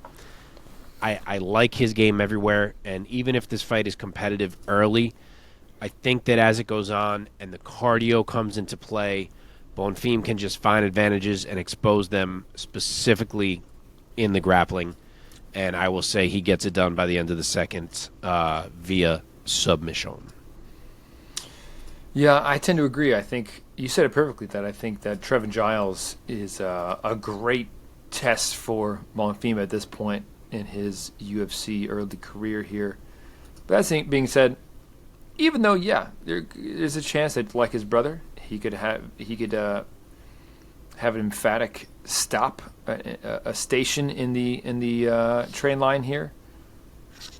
That being said, I don't think Lightning is going to strike twice, and I'm going to roll with the undefeated 14-0 fighter out of Brazil, and I'll say that he hands Trevor Jones another knockout loss. I'll say TKO for Bonfim. I'll say round 3. Omar. I think I'm also going to go with Bonfim here. I was a little bullish on the last brother when he got cracked open, but I still think Bonfim is still a good prospect. Both of them, frankly. Trevin Giles is decent. I think this one though should go Bonfim's way. I think his striking is going to be a little bit cleaner. So I'm going to go with Bonfim here by submission, round 1. Okay, getting funner and funner here, gentlemen. In the welterweight division, we have Michael Chiesa taking on Kevin Trailblazer Holland. Michael Chiesa, the 35-year-old out of Spokane, Washington, 16-6 as a pro, with 10 submission victories on his record. Interesting to note that in 16 wins, he has never knocked anybody out in his career. That being said, he's still very talented. And he's also looking to get back in the win column after losing back-to-back fights against Vicente Luque by submission and Sean Brady by UD back in November of 2021. He will be standing across from somebody who's ready to welcome him back to the welterweight division. And when he last fought in 2021, this man was a middleweight, Kevin Holland, the 30-year-old out of Fort Worth, Texas, 24-9 as a pro with 1 no contest as well. 20 of those 24 wins have been finishes, 14 of them knockouts. After going 2-0 in the beginning of his new welterweight run here, which, by the way, began in 2022, he lost back-to-back fights to Khamzat Chimaev and Stephen Thompson. Chimaev, he was a late replacement, lost that fight in just about 2 minutes. Would have loved to see him be able to stand up a little bit more with Chimaev, who shot for a takedown. I believe, if I recall correctly, Chimaev kind of did like a fake glove touch, I think. And then an absolute classic against Stephen Thompson. Absolute classic, which unfortunately Kevin Holland had the worst of that exchange. Really more of a classic for Thompson here. And then he got back in the win column by finishing Santiago Ponzinibbio back in April with a beautiful straight that ended up with a knockout. So, Omar, why don't you go first? Give us your take and your pick for this great matchup between the returning Michael Chiesa and the new welterweight Kevin Holland. Man, such a great fight. We've been waiting for Chiesa to come back. He's had some rough losses in his recency, having been there, but he hasn't been in the octagon for a couple of years now. Loss of Vicente Luque, who we just talked about, is now finally cleared to return, and also lost to Sean Brady, who I think recently... Didn't Sean Brady just go through some shit? Yeah, he pulled out against Del Madalena. Right. What do you have, staph, I think it was, something along those lines?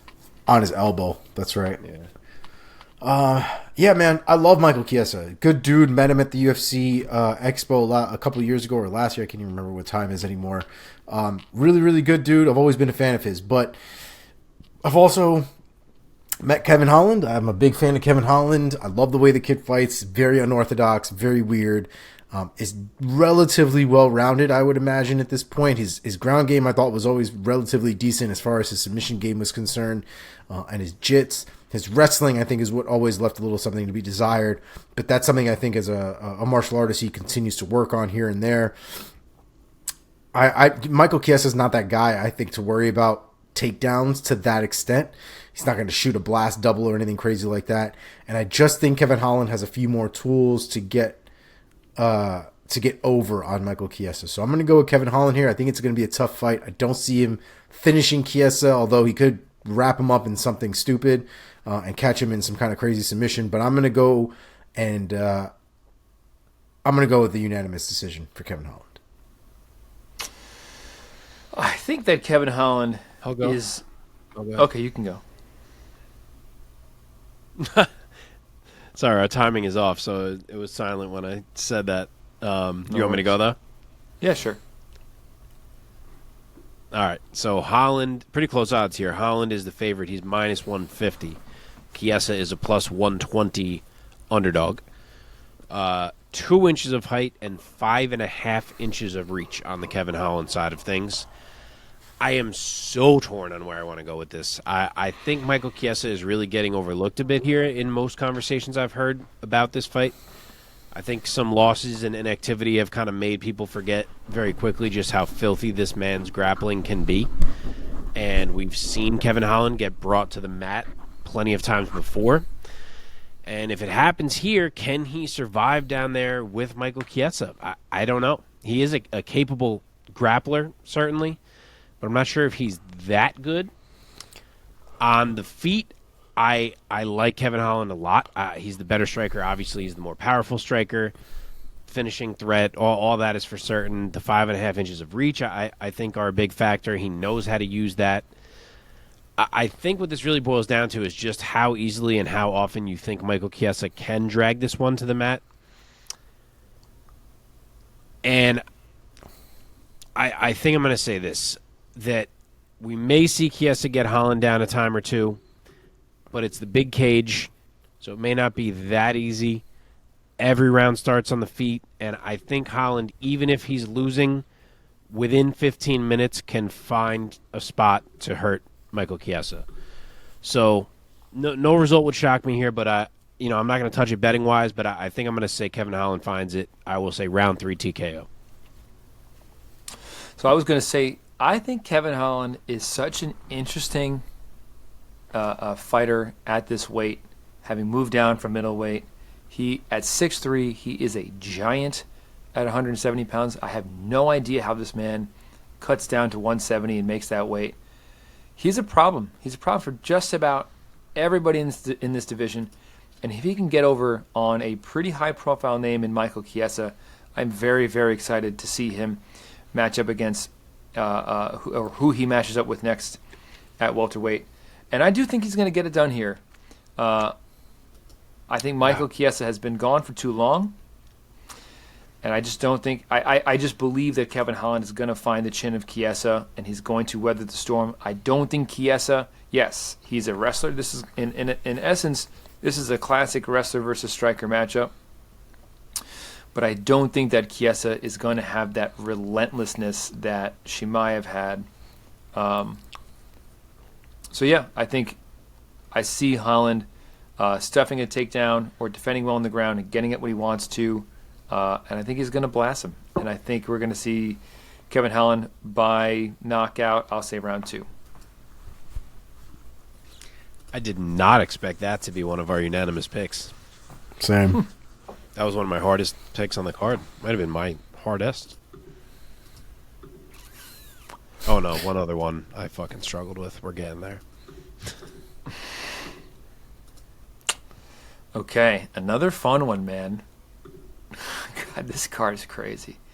In the lightweight division, Tony El Kukui Ferguson taking on Bobby King Green. Tony Ferguson needing no introduction to MMA purists and diehards. El Kukui is the 39-year-old out of Oxnard, California, 25-8 as a pro with 12 knockouts and 8 submissions on his record. But he is desperately looking to get back at the win column with something here.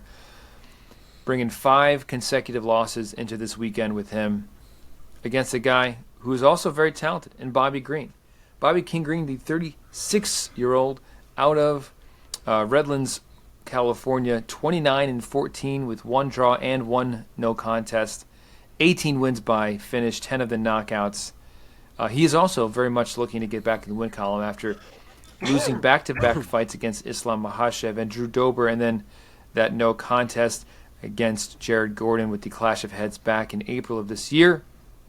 That being said, who would like to go first? I'll go first. Okay. I don't want Tony Ferguson to fight no more. That's kind of where I'm at, personally. Tony Ferguson has fought a lot of great guys. He hasn't had a win since the pandemic happened. Like all of 2020, all of 2021, all of 2022. All losses, straight, back to back. And they got worse and worse as they went on. Justin Gaethje beat the crap out of him for 5 rounds. 5 rounds. Charles Oliveira kind of worked him, probably tweaked half of his ligaments in his body at that point. Tony Ferguson's tough as hell, so he didn't tap. Beneil Dariush ran through him. Michael Chandler kicked his soul out of his mouth. And Nate Diaz choked him out in what was one of the oddest fights we will ever see. I don't have the confidence in Tony Ferguson that I think I once did. The man is awkward. He's very, very weird. It's difficult to prepare for guys like that. But the reality is I think he's just a little bit slower than he used to be. He doesn't react the same way. He doesn't counter the same way. I think he's a lot more telegraphed than what he used to be. And I think for Bobby Green, I think he's going to eat that up like you've never seen. I think Bobby Green is very fast. I think he's probably a lot faster than Tony Ferguson is. I think he's going to be a little bit more technical in there. Toughness, I think they're going to be probably very equal to one another. Tony Ferguson is not an easy out, even when it comes to a fight that I think he's going to lose. The man is very, very tough and is liable to spinning back the shit out of somebody for something.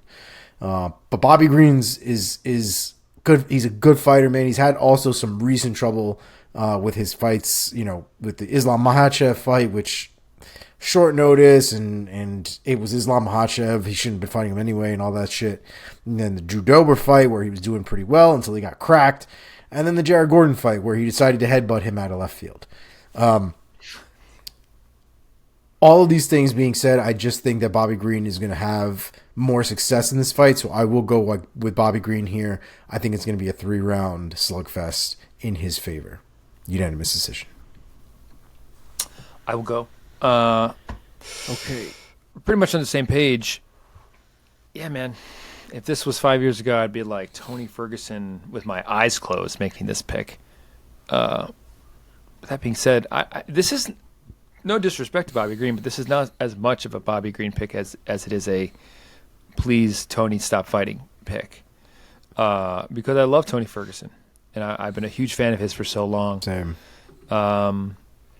So I'm just going to make a mercy pick here. I'll say Bobby Green, UD, and then just walk away. Green's a big favorite. He is minus 400. Tony Ferguson is plus 300. Very round numbers on these odds. 1 inch of height, 5.5 inches of reach for Tony Ferguson. If Tony had not fought Nate Diaz, I think I truly would have considered picking him here.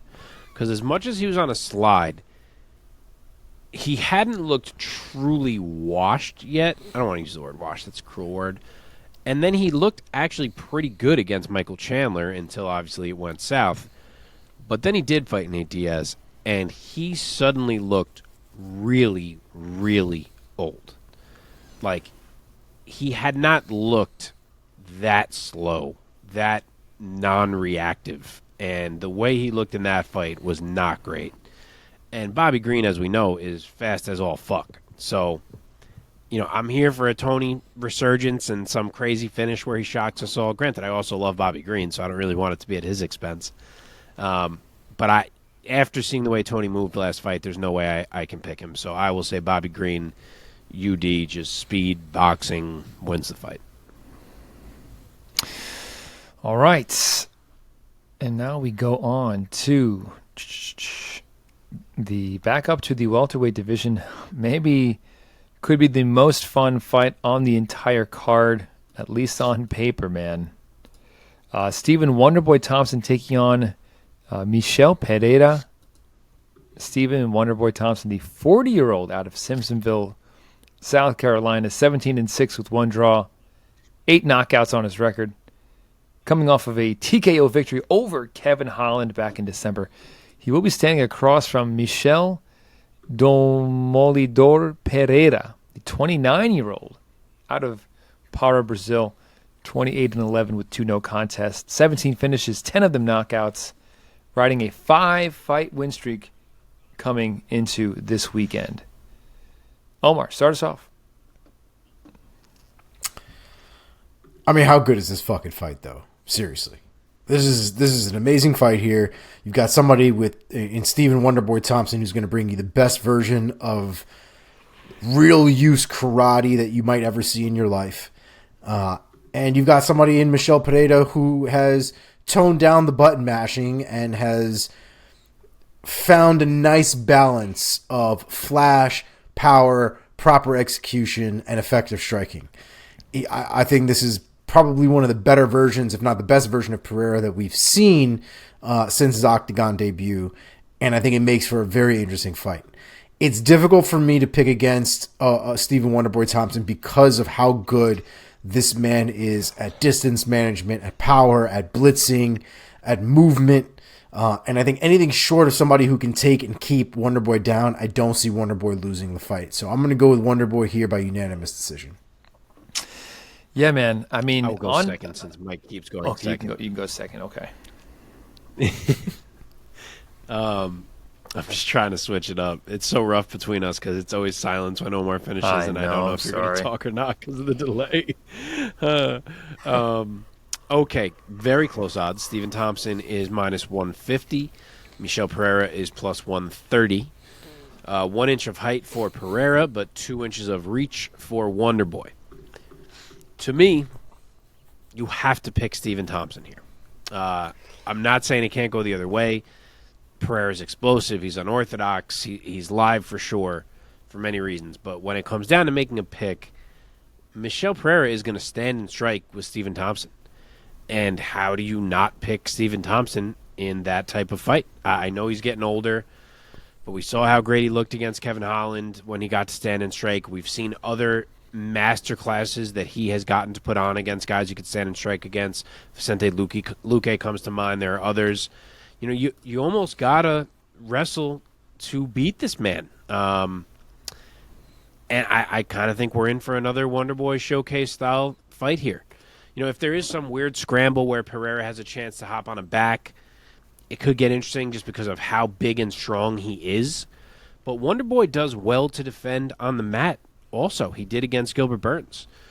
So I think he's fine. I don't think it gets to the mat often enough, if it even does ever get there, to swing this Pereira's way. And I think Wonderboy wins a striking contest, 30-27 UD. I mean, just looking at these two guys, I mean, my God, Wonderboy is 40 years old. Pereira is still not even 30 yet. He's 29. He's going to be the bigger man. He's jacked.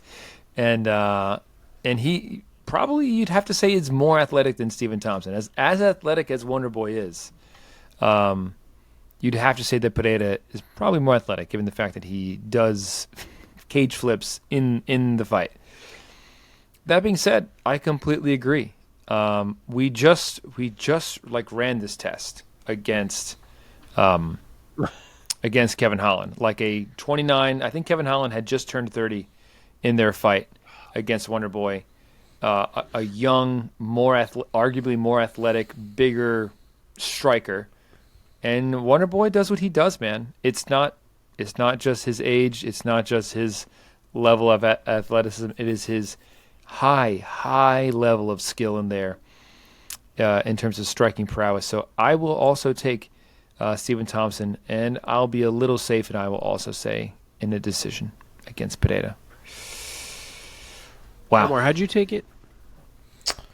I did Stephen Thompson by unanimous decision. Oh, so we all. Wow. That's what I thought. We all had the same pick.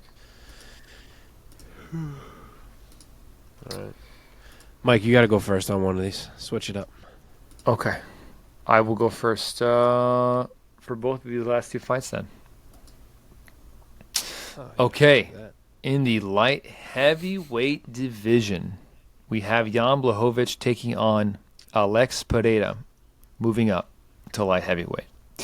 Jan Blachowicz, also, like Stephen Thompson, 40-year-old out of Poland, 29-9 with one draw, 9 knockouts, and 9 submissions on his record. Looking to get back in the win column after drawing in his title fight with Magomed Ankalaev back in December. I should say looking to get the title back because he is the former 205 champ. And he will be taking on the former 185 champion, Alex Poatan Pereira, the 36-year-old out of Sao Paulo, Brazil. 7-2 as a mixed martial artist. God, it must be the fewest number of fights for someone to win UFC gold. Of his 7 wins, 6 of them have come by way of knockout. He suffered his second loss at the hands of Israel Adesanya back in April, losing his middleweight strap. And he said, you know what? I'm such a giant at middleweight. I'm too big. And I can't make this cut anymore. And I'm going to go up to 205 so I don't have to cut 20 pounds less. He probably still has to cut weight to make 205 because the man is absolutely massive. Fuck yeah. And I don't know if I could think of a more intriguing matchup than Jan Blachowicz, the former 205 champ, to welcome Alex Pereira into this new light heavyweight division. Given their skill sets, Blachowicz showed, not known for his kicks like the kickboxer Pereira, but Blachowicz showed incredible kicks, especially leg kicks, against Ankalaev in their matchup. The man has legs made of rock. And did a lot of damage. I thought he was going to get Ankalaev out of there just on leg kicks. I wish he threw a few more. He probably would have won that fight. Yeah, absolutely. That being said, this is going to be a field pick for me. Maybe Blachowicz is the favorite because I don't know the odds. And maybe Blachowicz is the smarter pick. I'm curious to see what you guys say. This is going to be a field pick for me. I think that Alex Pereira goes in there and puts all of the 205 division on notice, and I think he finishes Jan Blachowicz, I'll say, in round number 2.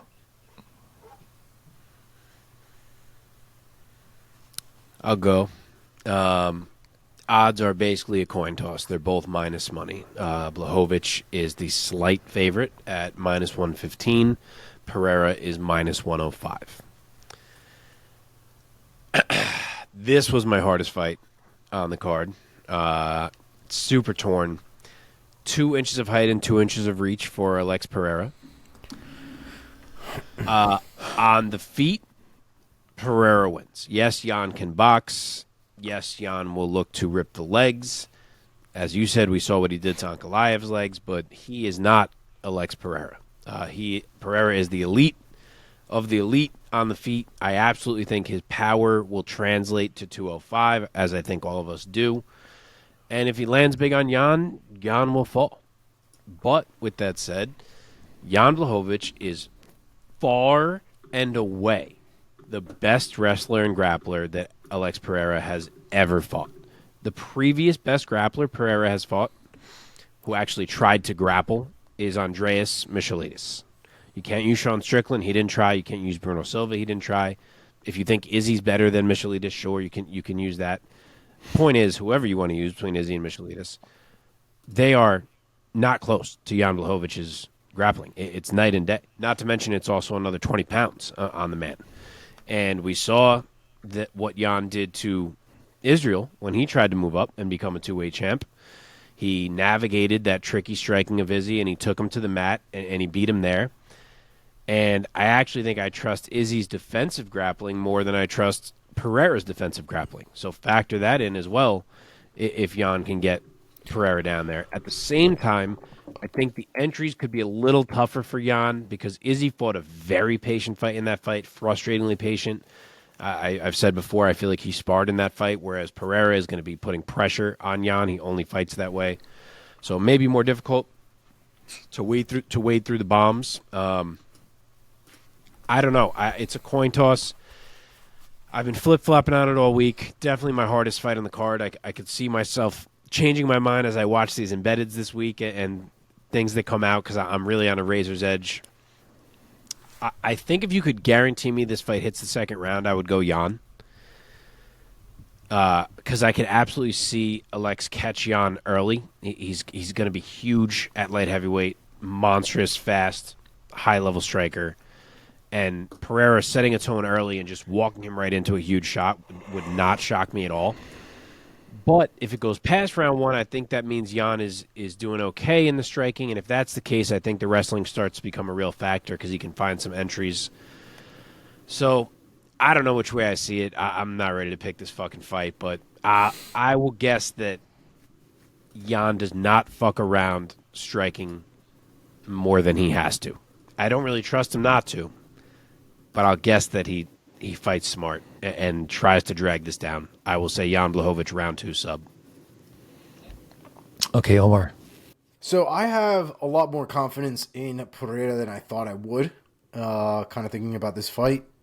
Blachowicz, when it comes to his striking, he's a pretty dangerous striker, especially because of the durability in his body. The way that he was able to take or deliver leg kicks to Ankalaev. Was it Ankalaev? It was Ankalaev. Yeah. Was something to really behold because he was going shin to shin and just blasting this dude until the man's legs weren't working. Shin to shin is probably one of the that looks gross. Like it just looks like it hurts so much. But Blachowicz went right through him. The problem is a guy like Pereira who's conditioned his legs over so many years of kickboxing, this, that, and the other. I don't know if he's going to be as susceptible to these kind of things as Blachowicz has had in the past.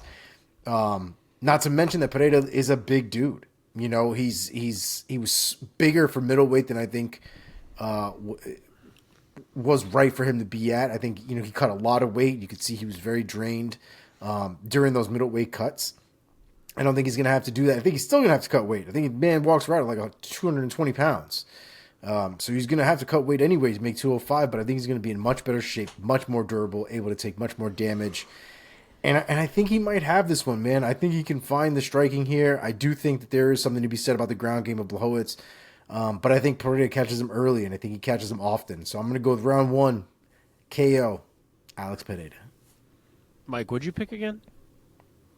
I said Pereira, round 2 knockout. Yeah, that's what I thought. Okay, boys, main event time, UFC 291, Poirier versus Gaethje. Our main event is Dustin the Diamond Poirier taking on Justin the Highlight Gaethje in a rematch for the ages. Poirier, the 34-year-old out of Louisiana, 29-7 with 1 no contest, 22 fights, 22 victories by finish, 14 of them knockouts. Most recently finishing Michael Chandler by a rear naked choke back in November. He will be standing across from his old adversary, Justin Gaethje. He's also 34 years old. These two are only separated by a few months by birth. Out of Safford, Arizona, 24-4. 20 of his 24 victories have come by a finish, 19 of them knockouts. And he edged Rafael Fiziev by a majority decision back in March. These two gentlemen fought. When did they fight? Back in April of 2018. A classic bout. An all-time classic, I'd say. And I will go first. I'm very interested to see what these odds are. I would guess. I feel like I never guess right when I guess odds, but I'm going to guess anyway. I'm going to guess I'll share them with you, so go ahead. I'm going to guess that it is a dead even pick'em. Omar, would you care to guess? I actually think Poirier is probably going to be the favorite here. I would imagine Poirier is probably like plus 225. Gaethje maybe like minus 160 something. You flipped your plus and your minus, but you guys need to combine your takes. Poirier is the favorite at minus 150. Oh, Right. And Gaethje is plus 125. So pretty close. All right. close, but not quite even as Mike imagined. Pretty close. Pretty close. Okay. Yeah. I believe when they fought the first time, I believe that was the last reckless Justin Gaethje fight. I think it was the Poirier fight that was the wake-up call to Justin Gaethje, where he was like, I can't take one to give one anymore. I have to be a bit smarter. Trevor Whitman, one of my favorite coaches, and especially striking coaches in the sport, has really dialed Justin Gaethje in. Both of these guys have basically lost to the same couple guys in the past few years, Charles Oliveira and Khabib, and that's it, really. And other than Poirier's somewhat recent Michael Johnson loss, which isn't even that recent anymore, both of these guys have very similar records, very similar age, very similar fighting styles to an extent. They're both mainly strikers, kind of brawlers. Both want to make it a car crash. And very, very difficult to pick. Very difficult to pick. I almost would love to see Gaethje win, because then we might get a trilogy fight at some point. But I'm going to go with my man, Dustin Poirier, because in this spot, when it's this close, I'm going to go with the guy who I have been rooting for since his featherweight days. Not that I don't like Justin Gaethje. I fucking love him too. But Poirier has been like my ride or die guy since the WEC. So I'm going to say Poirier gets it done. I don't think either guy is going to get a finish for some reason, but I do think it's going to be a classic fight. And I'll say Poirier gets it done by a decision. Omar, would you like to go, or do you want to be the closer here? I'll close it out. Go for it. All right. So I gave you the odds. Poirier slight favorite. Gaethje is 2 inches taller, which I feel like I did not recall in my brain. But it's a 3-inch reach for Poirier. So I picked Dustin Poirier the first time. I'm picking Dustin Poirier this time. But I'm more convinced of Justin Gaethje's chances this time around. The first time they fought, I really was confident Poirier was just a level above. Maybe that was accurate. It did play out with him winning. This time, I see it as being a lot closer. As Mike touched on, it was that Poirier loss. Really, it was the Eddie and then Poirier loss back-to-back. But those back-to-back losses are what prompted Justin to reassess his fight style, change it going forward. Since that time, he is a much more composed and safe striker. Now, he's still Justin Gaethje. He's not the most composed and safe striker. So everything is relative. But compared to the guy who entered the UFC and who fought Poirier that first time, I think he's a much more difficult challenge. Secondly, he trains in Denver, which is even higher altitude than Salt Lake City. Dustin got to Utah 2 weeks ago, and we saw how 2 weeks went for guys like Luke Rockhold on the last Utah card. So if this goes late, the cardio could very, very easily favor Justin Gaethje. And if it does go late, you got to figure both guys are going to have endured a beating by that point. So a cardio edge could be all it takes to kind of put the other man away. So that's definitely a factor in my mind. Granted, Dustin always has great cardio, but even Leon Edwards we saw, and he got there 2 weeks early too. Maybe he was only 1 week.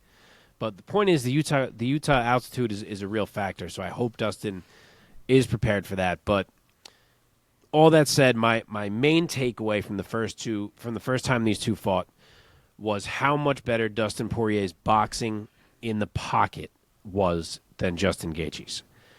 Anytime they stepped into range, which was basically all fight long, Dustin was the more composed fighter. He was more comfortable.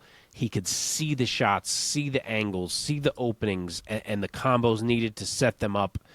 He was one step ahead, one level above, and as much as I think Gaethje's improved, I don't know if I expect that to have changed enough. Not to mention, if this ever did hit the mat, and it's not impossible, we just saw Poirier and Chandler go there, and Poirier win by sub. We saw Gaethje take it there for a bit against Fiziev. If it ever does hit the mat, as much as Gaethje can wrestle, Poirier's the more dynamic finishing threat there as well. So I love Justin Gaethje. Who doesn't? He is 1,000,000% live in this fight because he's an animal that you have to kill to beat, and he will rip your leg to pieces, which he did to Dustin in the first fight. Granted, Dustin added that to his game since that fight. Now Dustin rips legs, which he never used to do. But one shot from Gaethje can change everything. So super live, but I still see too many checks in the corner of Dustin Poirier. So I will say it's a similar result. Dustin Poirier, late round 3 TKO. Nice. Yeah, I definitely see this being a dogfight. And I think I'm not going to rehash a lot of the things you guys talked about and you guys said because they're all valid points. But I think the one thing I landed on that really made me or helped me make my decision is the fact that Poirier in a dogfight almost always comes out on top, if not always comes out on top. And there's no way that this fight, and even with the refinements and things like that Gaethje has made in his striking, for sure, I still think it's going to end up getting a little tradey because it always does. And in those moments, I trust Poirier almost 100% of the time. And so I'm going to go with Poirier here. And I think it's going to happen. I think he's going to end up catching him. And I think the volume is what's going to end up putting Gaethje out after he's been rocked. I'm going to go with Dustin Poirier here. 4th round KO. TKO. Wow. We all took Poirier. Wow. I'm very surprised by that. Not one of you guys took Gaethje. That's so interesting to me. I'm a big Poirier believer, man. You know what's weird about it? It's so anytime Poirier is not facing a submission threat, I feel like I can't not pick the man. But I also feel like because of that, one of these days it just has to go wrong, and he finally does lose to a striker. So it's like every time I'm like, hope this ain't the time. Yeah. Yeah. And Gaethje's no joke, man.